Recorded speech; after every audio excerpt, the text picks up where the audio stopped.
Hi guys, PC Basic Tips. Bumili nga pala tayo guys ng brand new printer na Epson L3210 EcoTank.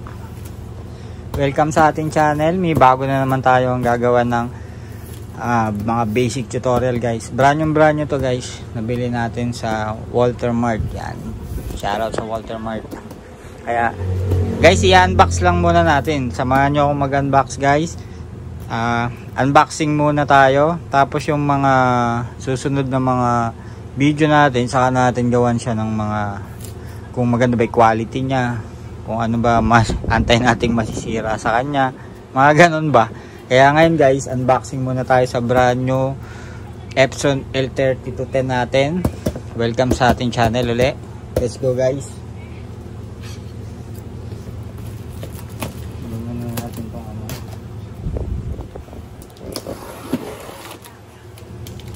Tanggalin muna natin yung tape guys.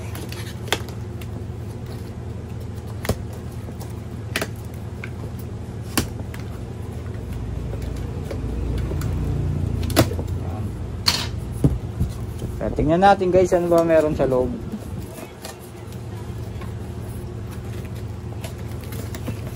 Siyempre meron siyang CD installer guys.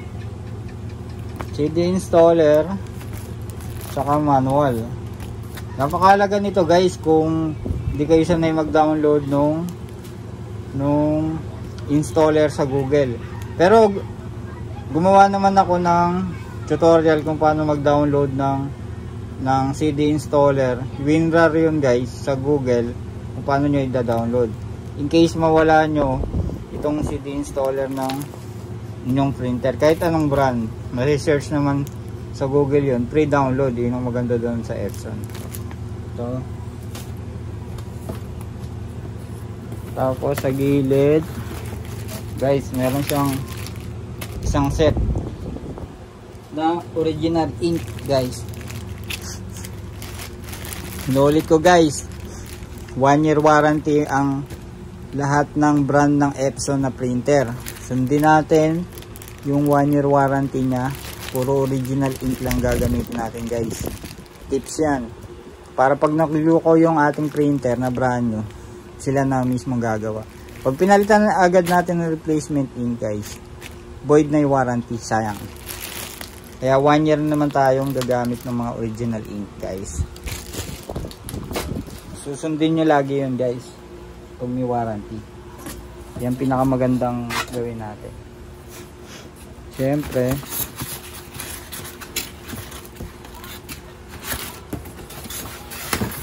tanggalin muna natin itong mga box, mga styro, kasi gagamitin na natin to guys bukas.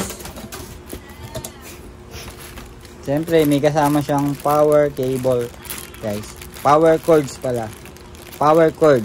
Ayan, original power cord galing sa Epson.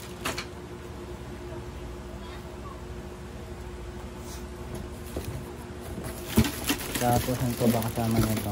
Siyempre ito pinakamahalaga guys. Pero ano, ito yung gagamitin natin pang convert sa PC guys. Dalawang klase kasi ito guys. Yung isa may wifi. Hindi ko sure kung may wifi yung nakuha ko eh. Kasi lahat naman ng binibili nating printer guys may wifi. Hindi ko lang ginagamit yung wifi nya. Kasi more on PC tayo. Kaya kahit walang wifi to. Pero alam ko guys, dalawa to eh. Yung isa 10,000 plus. Ito 8,000 plus. Kulang 9K. Isa 10,000 plus. Yung binili natin medyo mura. Hindi ko naman kailangan ng wifi kasi yung brother natin may wifi.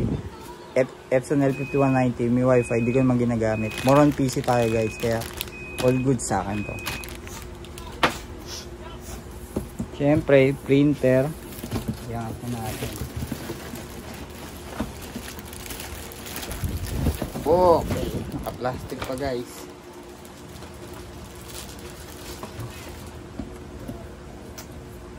Okay, wala na guys. Wala na laman. Tapos, ayusin lang natin yung camera ko guys. Tutok natin doon sa ating printer. Ayan guys, naayos ko na yung aking camera. And tanggalin natin yung plastic.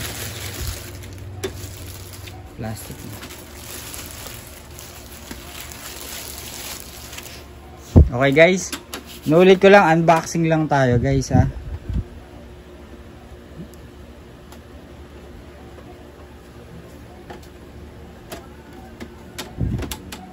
Unboxing lang muna tayo guys. Hindi muna natin siya itetest kung ano ba yung mga quality ng print niya, quality ng Xerox na. Hindi muna. Next video na yun guys. Unboxing lang muna tayo.